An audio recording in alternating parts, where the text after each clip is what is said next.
إن الله اشترى من المؤمنين أنفسهم وأموالهم بأن لهم الجنة. آج سورہ توبہ کی آیت نمبر 111 سے بیان ہے. إن الله اشترى من المؤمنين أنفسهم وأموالهم بأن لهم الجنة. بے شک اللہ نے ایمان والوں سے ان کی جانوں اور ان کے مالوں کو جنت کے بدلے میں خرید لیا. اللہ نے ایمان والوں سے ان کی جانوں کو بھی اور ان کے مالوں کو بھی جنت کے بدلے میں خرید لیا. یقاتلون فی سبیل اللہ، وہ اللہ کے راستے میں جہاد کرتے ہیں اللہ کی راہ میں. فیقتلون ویقتلون، بس قتل کرتے ہیں اور قتل کیے جاتے ہیں. وعدا علیہ حقا فی التوراۃ والانجیل والقرآن، اس پر اللہ کا سچا وعدہ ہے، تورات میں بھی، انجیل میں بھی، قرآن میں بھی. ومن اوفى بعهده من الله فاستبشروا ببيعكم الذي بايعتم به. اور اللہ سے زیادہ اپنے عہد کو پورا کرنے والا اور کون ہے؟ فاستبشروا ببيعكم الذي بايعتم به، بس تم اپنی اس بیع کے ساتھ خوش ہو جاؤ جو تم نے بیع کی ہے، جو سودا کی ہے، اپنے اس سودے کے پر خوش ہو جاؤ. وَذَلِكَ هُوَ الْفَوْزُ الْعَظِيمُ، اور یہی تو بہت بڑی کامیابی ہے.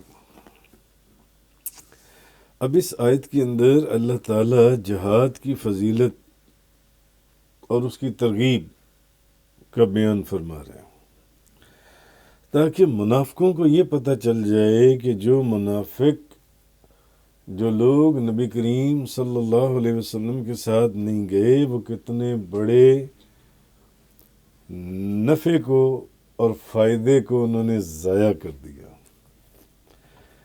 جو ساتھ جانے والے تھے وہ لوگ ہیں جن کا سودا اس نے کیا اپنے محبوب کے ساتھ، جنت اور جنت کی بہاروں سے. تو اب مجاہدین اپنی جانوں اور اپنے مالوں کو جو اللہ کے راہ میں خرچ کرتے ہیں، جو مجاہدین اپنی جانوں کو خرچ کرتے ہیں یا مالوں کو خرچ کرتے ہیں جہاد میں، اس کے اجر میں اللہ تعالیٰ نے جو ان کو جنت عطا فرمائی ہے، اللہ نے اس کے بدلے میں، یعنی جانوں کے بدلے میں اور مالوں کے بدلے میں، اللہ نے ان کو جو جنت عطا فرمائی ہے اس کو اللہ تعالیٰ نے خریدنے سے تشبیہ دی ہے. خریدنے سے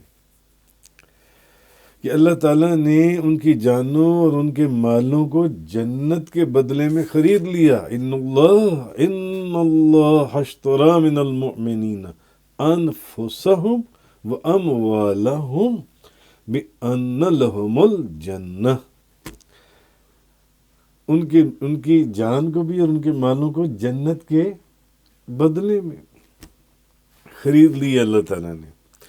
تو اللہ تعالیٰ نے اس کو خریدنے سے تشبیہ دی ہے جن سے، یہ اس کے اجر کے اندر. کس کے اجر میں؟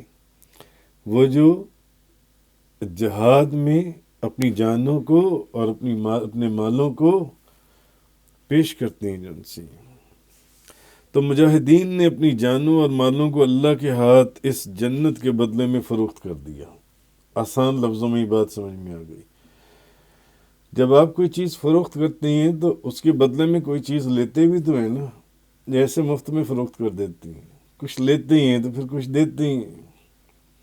تو اپنی جانوں کو اور اپنی مالوں کو اللہ کے ہاتھ اس جنت کے بدلے میں فروخت کر دیا جو کون سی جنت؟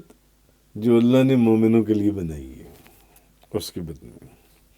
تو حضرت ابو ہریرہ بیان کرتے ہیں کہ اللہ کے رسول نے فرمایا جو شخص اللہ کے راستے میں جہاد کرتا ہے اور اس کو اپنے گھر سے نکالنے کا محرک صرف اس کی راہ میں جہاد کا جذبہ ہوتا ہے، یعنی وہ جو اپنے گھر سے نکلتا ہے اس کی وجہ صرف اور صرف اور صرف اللہ کا حکم یعنی جہاد ہوتا ہے، اور اس کے کلام کی تصدیق کرنا ہوتا ہے جو اس نے حکم دیا اپنے کلام کے اندر، یعنی کہ تو اللہ اس شخص کے لیے اس بات کا ضامن ہو گیا ہے کہ اس کو جنت میں داخل کر دے۔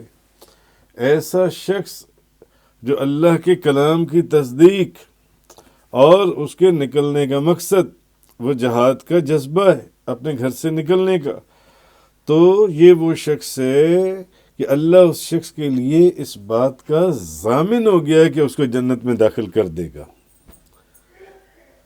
اس شخص کو اللہ جنت میں داخل کرے گا جو بندہ اس کے کلام کی تصدیق اور جہاد میں جو حکم دیا گیا اس کو پورا کرنے کے لیے نکلا ہے، یا اس کو اس کے گھر اجر اور مال غنیمت کے ساتھ لوٹا دے۔ اللہ تعالیٰ جو ان سے نبی کریم صلی اللہ علیہ وسلم، صحیح بخاری مسلم شریف کی حدیث ہے۔ تو یہ آیت آخری بیعت عقبہ کے موقع پر بعثت نبوی کے 13ویں سال میں نازل ہوئی تھی، 13 سال کے بعد، اور اس موقع پر مدینہ منورہ سے آئے ہوئے 70 آدمیوں نے اسلام قبول کیا تھا جب یہ آیت نازل ہوئی تھی جن سی ہے۔ تو محمد بن کعب کرزئی وغیرہ انہوں نے بیان کیا کہ حضرت عبداللہ بن رواح نے نبی کریم صلی اللہ علیہ وسلم سے عرض کیا کہ آپ اپنے رب کے لیے اور اپنی ذات کے لیے جو چاہیں شرط لگا لیں، جو آپ شرط لگا دیں گے نا ہم سر تسلیم خم آپ ہمیں پائیں گے، اے اللہ کے محبوب۔ نبی پاک صلی اللہ علیہ وسلم سے حضرت عبداللہ بن رواح بڑے پیارے حضور کے صحابی ہیں کہ آپ اپنے رب کے لیے اور اپنی ذات کے لیے جو چاہیں شرط لگائیں۔ یا رسول اللہ، تو آپ نے فرمایا میں اپنے رب کے لیے شرط لگاتا ہوں کہ پھر تم اس کی عبادت کرو اور اس کے ساتھ کسی کو شریک نہ بناؤ۔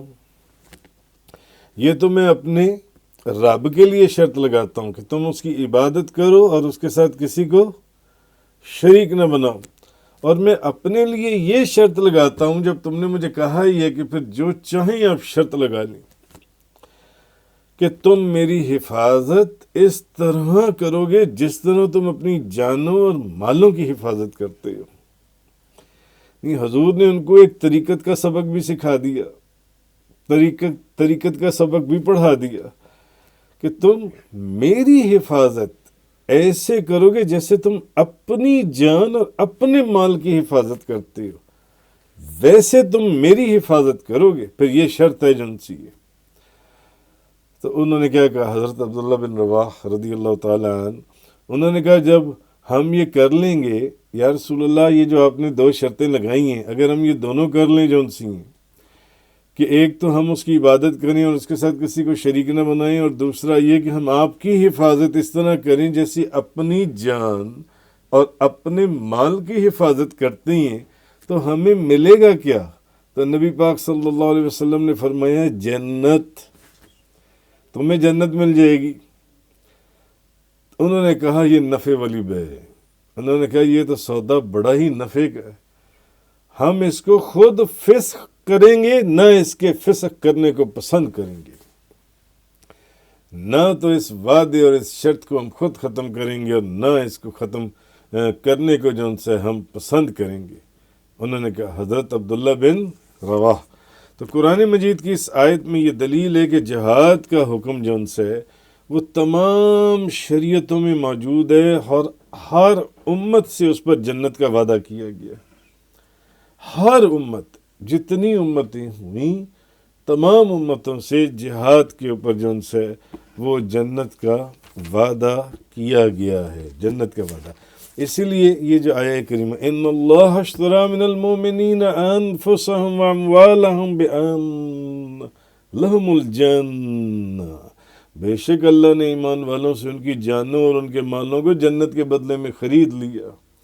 جانوں کو اور مالوں کو جنت کے بدلے میں خرید لیا، سودا ہو گیا.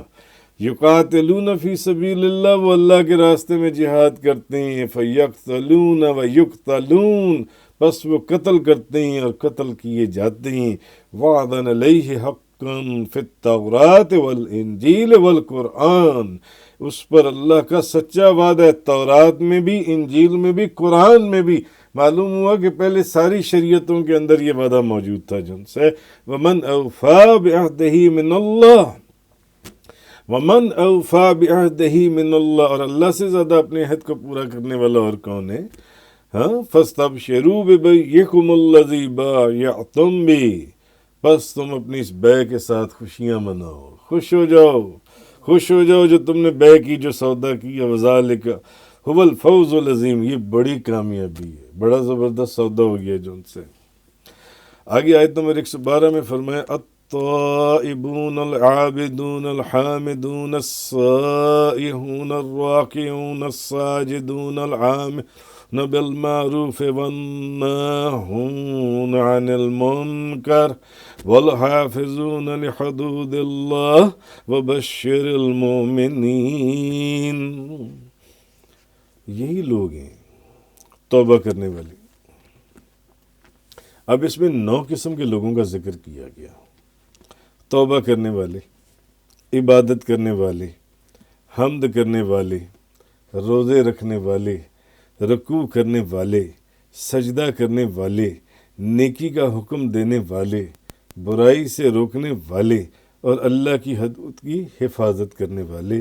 اور آپ ایمان والوں کو خوشخبری سنائیں. اب توبہ کا تو مطلب رجوع ہے، آپ لوگ جانتے ہیں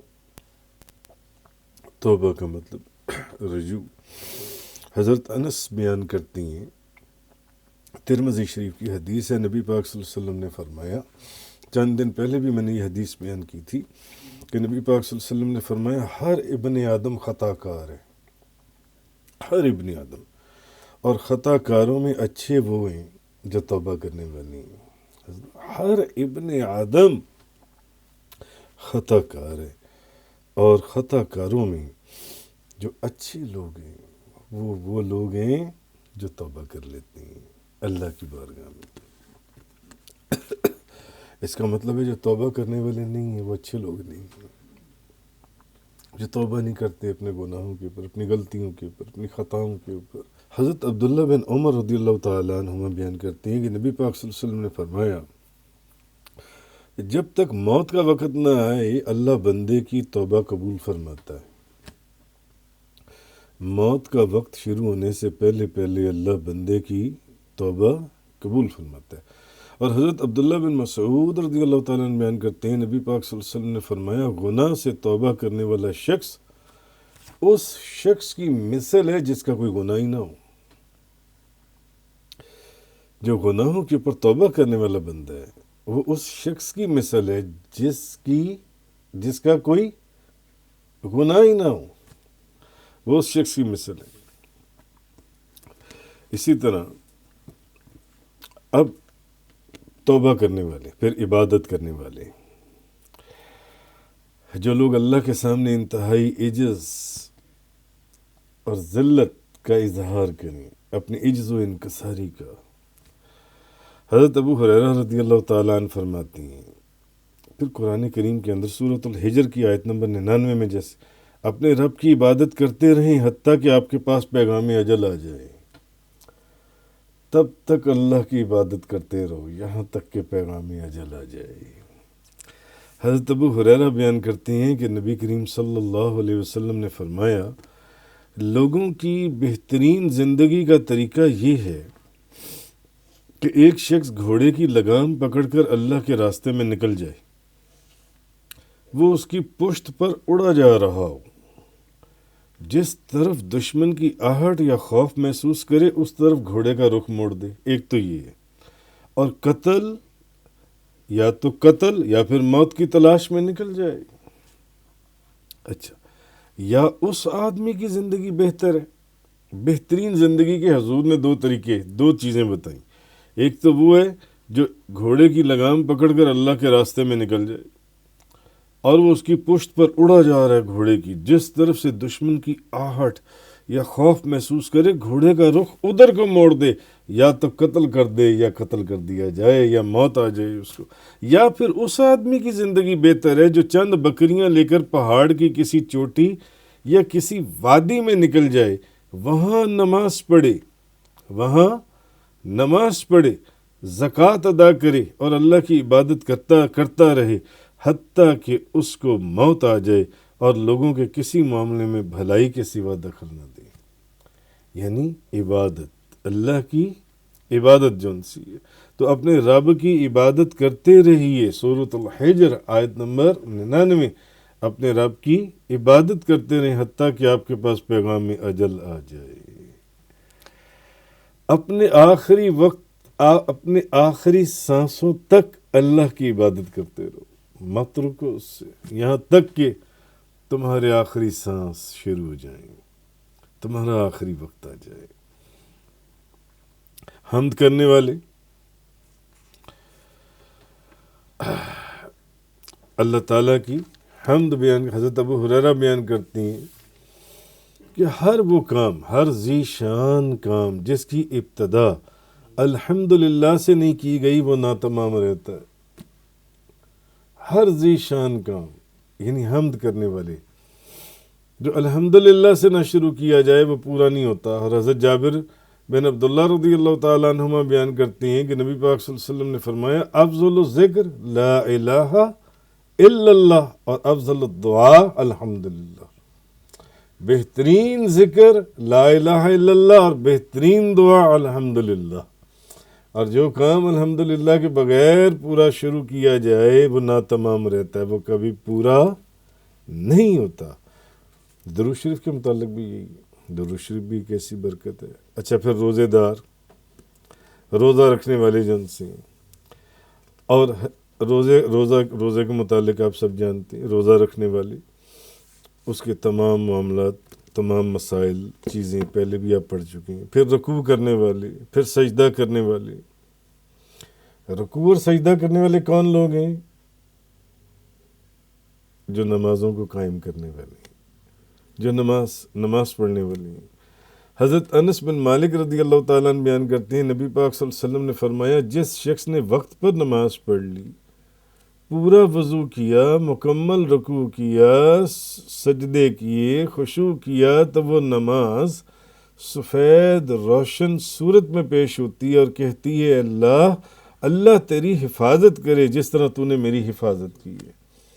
جب بندہ صحیح طرح نماز پڑھتا ہے تو پھر وہ نماز اس کے لیے وہ کہتی ہے اے اللہ تیری حفاظت کرے جس طرح تو نے میری حفاظت کی ہے نماز کی۔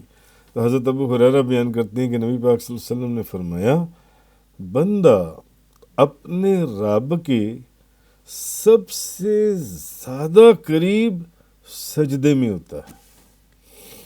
لوگ دعائیں کرتے ہیں نا، بعض لوگ شکایت کرتے ہیں، بعض لوگ گلے کرتے ہیں، بعض لوگ شکوے کرتے ہیں کہ ہم دعا کرتے ہیں مگر دعا قبول نہیں ہوتی، دعا قبول نہیں ہوتی۔ حضور نے دعا کی قبولیت کا کتنا زبردست طریقہ بتایا۔ جس نے دعا قبول کرنی ہے حضور نے فرمایا وہ اس بندے کے سب سے زیادہ قریب سجدے کی حالت میں ہوتا ہے۔ سجدے میں دعا کیا کرو، سجدے میں دعا کیا کرو، سجدے کے اندر تو تم سجدے میں بکثرت دعا کیا کرو، نیکی کا حکم دینے والے اور برائی سے روکنے والے۔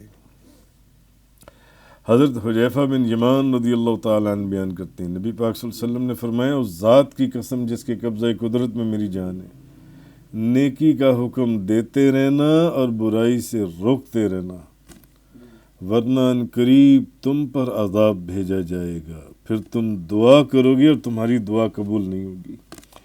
اس حدیث کی انٹرپریٹیشن ایک درس کے اندر بڑی تفصیل سے بیان ہوئی تھی۔ نبی پاک صلی اللہ علیہ وسلم نے فرمایا اس ذات کی قسم جس کے قبضہ قدرت میں میری جان ہے، نیکی کا حکم دیتے رہنا برائی سے روکتے رہنا، ورنہ عنقریب تم پر عذاب نازل ہوگا، تم پر عذاب بھیجا جائے گا، تم دعا کرو گے تمہاری دعا قبول نہیں ہوگی۔ تو جن لوگوں کا یہاں ذکر کیا گیا ان میں جو نواں بندہ ہے وہ کون؟ جو اللہ کی حدود کی حفاظت کرنے والی ہیں، اللہ کی حدود کی حفاظت کرنے والے، یعنی عبادات۔ اب عبادتوں میں بڑی بڑی کون سی عبادتیں ہیں؟ نماز، روزہ، حج، زکوٰۃ اور بے شمار۔ پھر معاملات، عبادات کے بعد معاملات، خرید و فروخت، نکاح، طلاق اور ہزاروں مسائل جن چیزوں سے اللہ تعالیٰ نے منع کیا ہے، قتل کرنے سے، زنا کرنے سے، چوری کرنے سے، جھوٹ بولنے سے، ڈاکہ ڈالنے سے، شراب پینے سے، ان چیزوں سے اپنے آپ کو روک دیا جائے۔ جن چیزوں کا اللہ نے حکم دیا ہے ان کو ادا کیا جائے، اور جن سے روکا ہے ان سے رک جایا جائے۔ تو یہ اللہ تعالیٰ کی حدود، اللہ کی حدود کی حفاظت ہے یہ چیز۔ تو آیت نمبر 112 میں اصل میں یہ چیز فرمائی، التائبون توبہ کرنے والے، التائبون العابدون عبادت کرنے والے، التائبون العابدون الحامدون السائحون الراکعون الساجدون الآمرون بالمعروف۔ توبہ کرنے والے، عبادت کرنے والے، حمد کرنے والے، روزے رکھنے والے، رکوع کرنے والے، سجدے کرنے والے، نیکی کا حکم دینے والے، والناہون عن المنکر برائی سے روکنے والے، والحافظون لحدود اللہ اللہ کی حدود کی حفاظت کرنے والے، جو اس کی حدود ہیں، بھلے وہ عبادات میں ہیں، بھلے وہ معاملات کے اندر ہیں، جن چیزوں کا حکم دیا گیا، جن چیزوں سے روکا گیا ان سے رک جائے، جن کا حکم دیا گیا ان پر عمل کیا جائے۔ وَبَشِّرِ الْمُؤْمِنِينَ، اور آپ ایمان والوں کو خوشخبری سنا دیجیے۔ تفسیر قرآن کا یہ لیکچر انگلش میں سننے کے لیے براہ کرم ڈسکرپشن میں موجود لنک پر کلک کریں۔